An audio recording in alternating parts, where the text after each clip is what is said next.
Bonjour. La famille dans la tradition juive. Celui, nous disent nos sages dans le traité Yevamot 62, celui qui aime sa femme comme lui-même, celui qui honore sa femme plus que lui-même, celui qui éduque ses enfants dans le chemin de Dieu, il est marqué le concernant, et vous saurez que votre foyer est en paix. La famille est la première institution de l'histoire humaine. La Bible s'ouvre avec le récit de Adam et d'Ève, de Noé, de sa femme, de ses enfants. La Bible nous dit que le 6e jour de la création, Dieu a créé la famille. C'est le dernier ouvrage de la création. Et cette création, cette double création, est mentionnée 2 fois dans le texte biblique. On peut lire « Vaïvra Elohim et Adam betsalmo betselem Elohim bara oto » et Dieu créa Adam à son image, avec l'image même du divin. Ou encore, Zachar unkeva bara otam, Dieu a créé mâle et femelle, l'homme. Ce parallélisme entre ces 2 textes de la création nous montre à l'évidence que la famille occupe une place prépondérante dans le judaïsme. En effet, la famille reflète l'image de Dieu. La famille, c'est l'envers de la solitude. De la même façon que Dieu, dit la tradition, le Midrash, Dieu a une famille virtuelle, puisqu'il y a des milliers d'anges qui constituent la famille de Dieu, si on peut s'exprimer ainsi.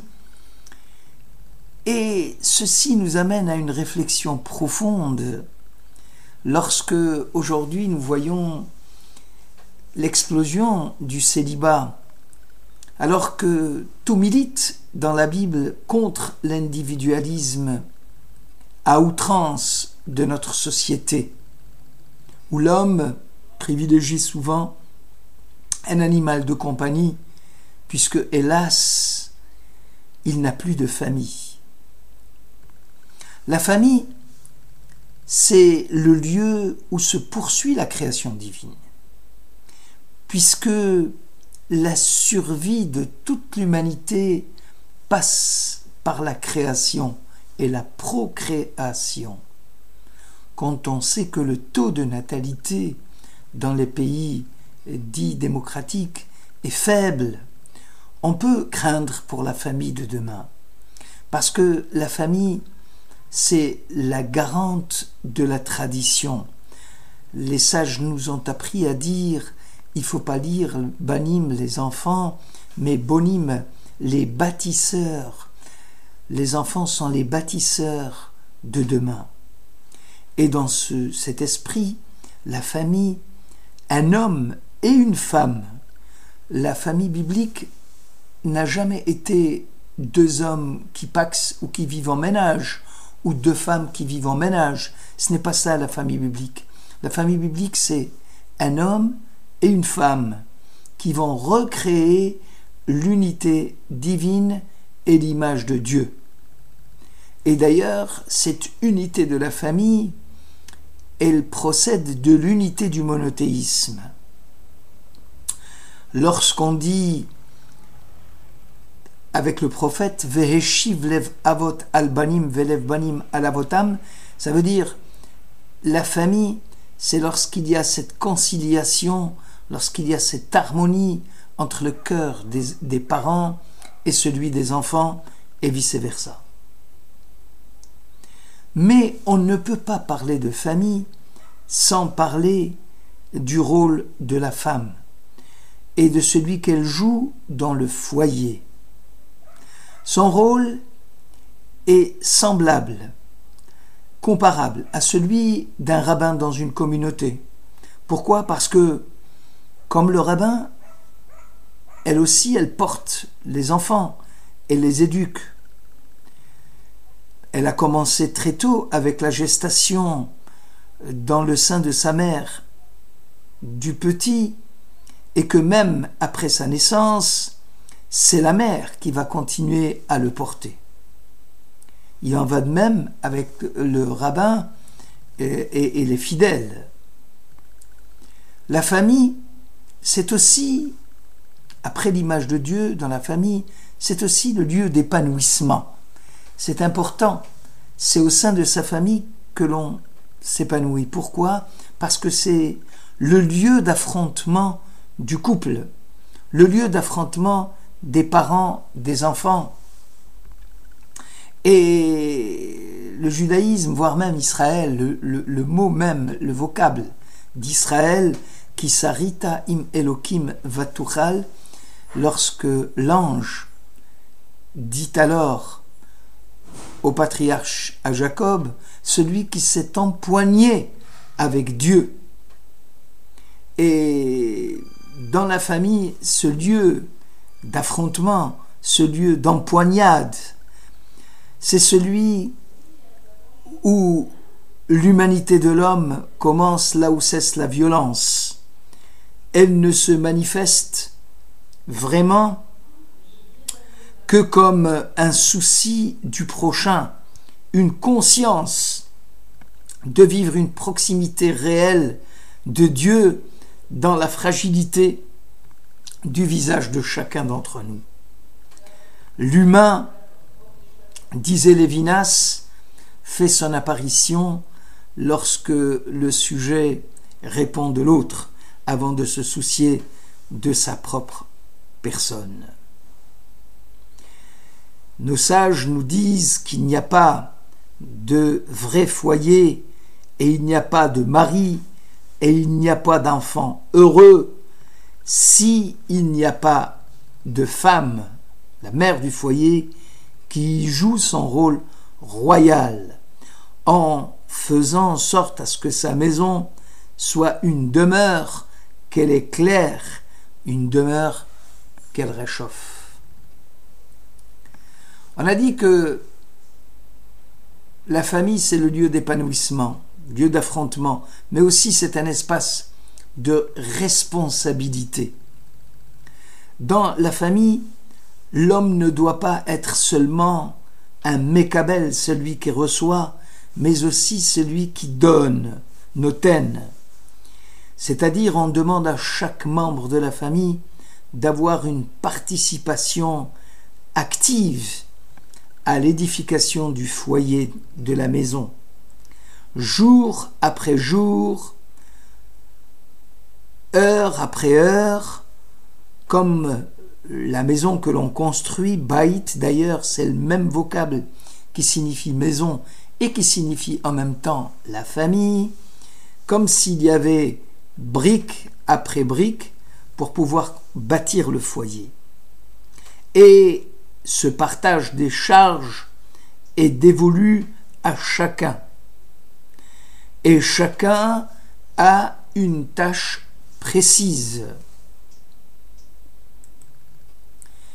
Techniquement, selon le partage des rôles, le rôle du père est d'enseigner la Torah à son fils. Le rôle de la femme est d'enseigner à sa fille comment maintenir le foyer cachère avec les lois afférentes au Baït HaYehudi, à la maison juive. Toutefois, la femme vertueuse du chapitre 31 des Proverbes montre que la femme a aussi un rôle socio-économique important. Elle n'est pas exclue de cette sphère. Le texte nous dit que la femme confectionne le vêtement, elle prépare les repas, elle les vend sur le marché. Il est difficile de dessiner un seul portrait de la femme juive et du rôle de chacun dans le foyer. Malgré la différence, La vie familiale est riche en surprises et en découvertes. Elle reste quand même un espace de solidarité. On a dit que la famille est appelée baït et à l'image des matériaux, tous les éléments sont différents, mais tous les éléments sont solidaires.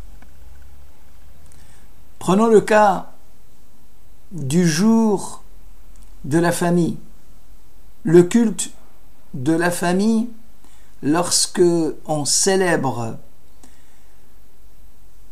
la nourriture, quand on mange à table un jour du Shabbat, le père qui prie, le père qui récite et la mère les actions de grâce, dans lequel le foyer juif apparaît comme une espèce de temple en miniature, puisque la table devient l'autel à UTEL et que les lois de la cacheroute et le culte sacrificiel et où celui qui mange devient le prêtre, et ainsi de suite. La première valeur juive est que la famille doit rester unie. Chaque membre est supposé respecter et soutenir les autres membres de la famille, notamment les plus fragiles. Et pour cela, les époux doivent vivre une vie de respect mutuel et de dévouement. Le secret quand vient Shabbat pour une famille, c'est ce fameux baiser magique qui ferait disparaître l'être misérable des 6 jours de la semaine avec ses malheurs, ses angoisses, ses maux de tête, son déficit, pour qu'enfin arrive Shabbat et l'homme redevient un prince. La famille, donc, trouve son bonheur avec le jour du Shabbat. Et ce n'est pas l'effet du hasard si l'Exode au chapitre 20 ou le Lévitique au chapitre 19 associe constamment « Souviens-toi du jour du Shabbat » avec « Respecte ton père et ta mère ». Ou encore « Chacun doit craindre son père et sa mère et observer mes Shabbats ». Donc, tout se passe comme si la Torah voulait lier Shabbat et famille. Le temps du Shabbat est le temps que l'on passe ensemble en famille. Shabbat, c'est le jour de la famille par excellence. Même dans les foyers éloignés de la tradition, beaucoup avaient conservé un moment privilégié de dîner ensemble vendredi soir ou samedi midi. Le don du temps consacré à l'autre est supérieur au don de l'espace, de l'argent ou des objets. Les étapes de la vie juive sont autant d'occasions pour la famille. Les fêtes, les Shabbats, les bar mitzvahs, les mariages, hélas, les temps de deuil aussi. Et quel est le secret de ce Shabbat où il est marqué que Dieu ne l'a pas donné aux autres nations? Est-ce qu'il faut comparer ce texte à un passage sectaire? Bien sûr que non. Reconnaissance surtout de la part d'Israël pour ce magnifique cadeau qui a été copié, parfois même transfiguré par les nations après l'avoir combattu. D'un côté, on apprend que les protestants ont voulu imiter Shabbat en faisant de lui un jour chômé, où même tous les loisirs étaient interdits. Ce fut une punition collective, un jour d'ennui permanent, et ils étaient obligés de s'en séparer. De l'autre côté, qu'est devenu le Shabbat dans l'esprit des nations? Un week-end, c'est le Shabbat dégénéré. C'est là où on constate que le maximum de querelles domestiques battent tous les records. Et la menace de l'ennui commence à peser. On peut se demander quelle en est la raison. Il semble que ne rien faire exige un effort harassant de la part de chaque individu. Il faut apprendre à se reposer. Et ça n'est pas une chose aisée.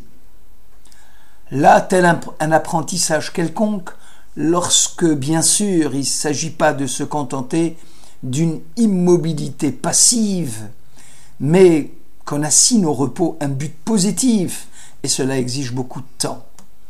Quand un être humain rêve, son cerveau fonctionne sur une longueur d'onde différente, et il faut une longueur d'onde différente pour se reposer. Shabbat, c'est l'expérience de la transition d'un mode de vie à un autre mode de vie. C'est ce qu'on appelle l'âme supplémentaire du Shabbat. Merci.